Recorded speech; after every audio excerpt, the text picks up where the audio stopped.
Click the bell icon to get latest videos from Ekeeda. Hello friends, I welcome you all to the subject Electromagnetic Field Theory. We are here with chapter number 11, that is plane wave reflection and dispersion.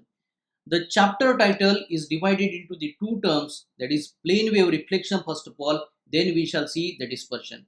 So for plane wave reflection, up till now we have gone through the electromagnetic plane wave to have reflection from the boundary interface, so that to at normal incidence.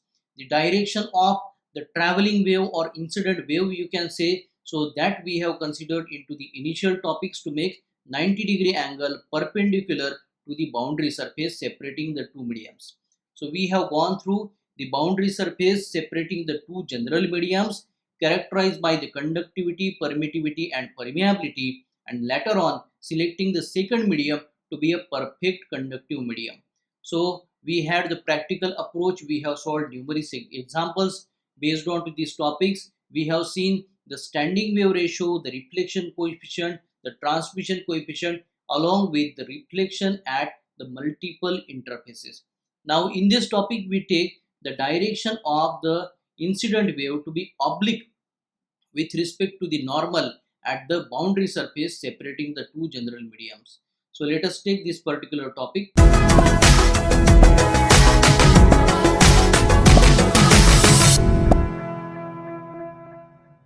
So in this case, we take the two perfect dielectric mediums, let us say medium 1 and medium 2. So the boundary surface into this particular diagram, I show you with this orientation. So this is the boundary surface. Here we can say the upper one is medium number 1 and the downward one is medium number 2. So in general, the conductivity of medium 1 we can denote by sigma suffix 1. For the medium 2 it will be correspondingly sigma 2. The permittivity of medium 1 we can denote epsilon 1. Similarly epsilon 2 for medium 2. The permeability will be mu 2 and mu 1, and here it will be mu 2. Now along with these three parameters sigma, epsilon and mu, here we are going to take into consideration another parameter that we have already evaluated for wave propagation of electromagnetic wave through different kind of media, and that one is velocity of propagation. So for medium 1 we can say that the velocity of propagation is v suffix 1, whereas for medium 2 we can have the representation v suffix 2. Now this boundary separates medium 1 to medium 2. At the center I show you the normal here.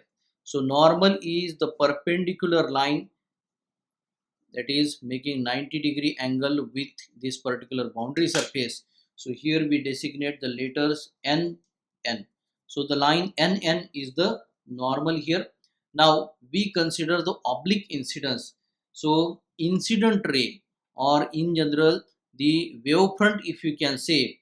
So one of the incident wave from this particular plane wave if I show, so this will be like this. It will be making this particular angle. So this is nothing but the angle of incidence.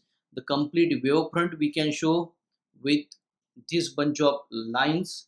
So these are all the incident rays making the same angle, incidence angle. So here we can show this particular wave incomplete here. Now it will be having some portion reflected from this boundary surface and some portion that is transmitted to the boundary surface. Hence the reflection here we can show the reflection will be like this from this particular first ray, and from the last ray it will be like this. The reflected wavefront we can show, so it will be having this particular orientation like this, and some portion will be transmitted into medium number 2, so that transmitted portion will make some angle with the normal here. So that angle we can say the angle of transmission. For the reflected one we can say the angle of reflection. So these are the angles with respect to the normal that we have shown into this NN. So now in this diagram we have shown medium 1 and medium 2 characterized by mu1, epsilon 1, sigma 1, v1 along with mu2, epsilon 2, sigma 2 and v2. Now the angle of incidence to this particular normal now we can denote by the symbol theta suffix 1. So theta 1 is angle of incidence. Now theta 3 shall be the angle of reflection that we can show like this, and the theta 2 to be the angle of transmission. So this is theta 1, theta 2 and theta 3. So we can define the angle made by the incident ray with the normal to the boundary surface in the medium number 1 is called as angle of incidence, whereas the angle made by the reflected wave with the normal into the medium 1 is called as angle of reflection. We have denoted it by theta suffix 3, and the angle made by the transmitted ray into the medium 2 with respect to the normal, so that is denoted as theta 2 and it is angle of transmission. Now the plane of incidence we have to see. Plane of incidence is that plane which contains the incident ray and the normal to the boundary surface. So incident rays we have to denote by these particular arrows. So the incident rays and the normal to the boundary surface, so that particular plane is called as plane of incidence. So similarly we can have the definitions of plane of transmission and plane of reflection also. So the plane of reflection will be having the reflected rays and the boundary surface making the angle of reflection. So it is the plane of reflection, and these are the transmitting rays. So the plane which contains the transmission ray along with the boundary to this particular normal to this particular boundary is called as plane of transmission. Now further we have shown here this complete bunch of incident rays, and this is called as incident wavefront, and the direction of this incident wavefront is given by the unit vector. Here we can show a suffix n.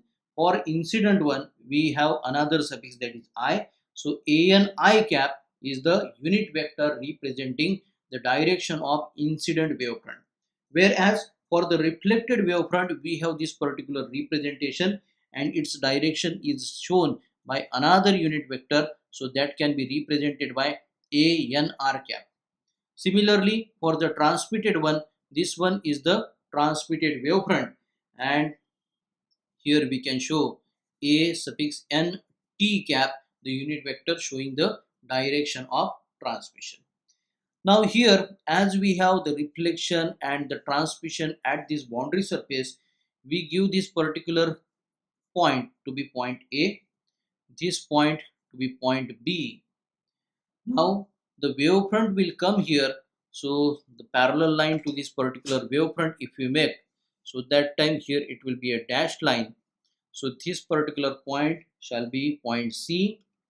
This particular wavefront will have a similar intersection here, so it will be the point D. So this is C, this is D. So A, B, C, D we have shown, and this particular wavefront will be having a parallel line, so it will be having the intersection here. So this will be the point capital E. So the triangles by the corners having A, B, C, D and E we can show with another diagram here. So in this diagram we can show you only the incident, reflected and the transmitted wavefronts. So we can say that from point A to point C, so AC is our incident wavefront. From point B to D, BD is our reflected wavefront, and from point B to E it is the transmitted wavefront. Hence AC, BD and BE respectively represent us the incident, reflected and the transmitted wavefronts. Now we have the 90-degree angle of this particular AC bar with the direction of incidence, the 90-degree angle of BD bar with that of the reflected direction, and 90-degree angle of BE bar with that of the direction of transmission. Hence the triangles ACB, the triangle ADB and AEB are the right angle triangle. Now initially we have represented these angles as theta 1 angle of incidence, this one to be the angle of reflection, and here the angle of transmission by theta 2. So if we get it into the diagram by the geometry, so that time we can show them like this. So this will be the theta 1 angle in the triangle, that is BAC. So the angle that is ABD will be equal to theta 3, and the angle between A, B and E will be equal to theta 2. Now if we consider the time duration T, so in a time duration T, what is the propagation of electromagnetic wave for the incident portion, for the reflected portion, and for the transmitted portion? So here we can say that the CB distance C to B, the AD distance A to D, and the AE distance are the distances covered by the incident, reflected and the transmitted wave. So as A has approached this boundary from C to B, so CB will be the distance covered by the incident wave in time duration T. Now from point A to D, it will be the distance covered by the reflected wave, and from point A to E, so it will be the distance covered by the transmitted wave into the same duration T. Hence, taking into consideration the velocities of propagation in medium 1 and 2 to be V1 and V2, we can have the relation T is equal to CB divided by V1 is equal to AD divided by V1 again, as both the reflected and the incident one are medium 1, and AE, that is lying into medium 2, hence velocity of propagation will be equal to V2. Hence we have this equation number 1. From this equation number 1, if you take these two ratios, that is CB divided by V1 is equal to AD divided by V1, hence we can write that CB and AD must have the equal lengths. So CB is equal to AD. Now for the determination of CB, if you take the triangle that ACB, so in this triangle ACB, the angle that is CAB is theta 1. Okay, so with the help of angle theta 1, we can represent the length, that is CB is equal to AB into sine theta 1. So in this particular triangle ACB, we have the hypotenuse point A to B. Therefore, we have written this particular AB sine theta 1. Similarly, if you go into the triangle that is ADB, so here this is the 90-degree angle. Again, we have the hypotenuse AB. So here the angle DBA is the theta 3 angle. Hence, here we can mention that is AD is equal to AB sine theta 3. So if you substitute both of them to the equation, that is CB is equal to AD, we get the relation, that is AB sine theta 1 will be equal to AB sine theta 3. So AB shall get cancelled, sine we can get cancellation. Therefore, we can conclude theta 1 will be equal to theta 3. So from this outcome, we can say that as theta 1 is the angle of incidence and theta 3 is the angle of reflection. So angle of incidence is equal to angle of reflection at the boundary and the normal that we have for the two general mediums. Now from equation number 1, we take another ratio, that is CB divided by V1 will be equal to AE divided by V2, the last two ratios. So for that purpose, we have to go into the triangle that is AE and B. So in triangle AEB, we have the angle ABE given by theta 2. So that is angle of transmission. So by using this particular angle, we can mention AE. So AE we can mention AB sine theta 2. CB we have already mentioned, that is AB sine theta 1. Hence here if we substitute, we get AB sine theta 1 divided by V1 is equal to AB sine theta 2 divided by V2. Hence, we obtain the ratio of sine theta 1 upon sine theta 2. So, it will be sine theta 1 upon sine theta 2. So, this will be equal to V1 divided by V2. Now, here we can say V1 is the velocity of propagation in medium 1 and this is velocity of propagation in medium 2. This particular ratio that we have obtained for the angle of incidence and reflection in terms of the velocities is called as law of sines. It is also called as Snell's law. So this equation relates the angle of incidence and the angle of transmission through their sines. So this is the law of sines or Snell's law. So on to the right hand side, we have the velocities of the electromagnetic wave in medium number 1 and 2. As per the last chapter, that is wave propagation, we have seen the velocity in terms of the permeability and permittivity of the medium.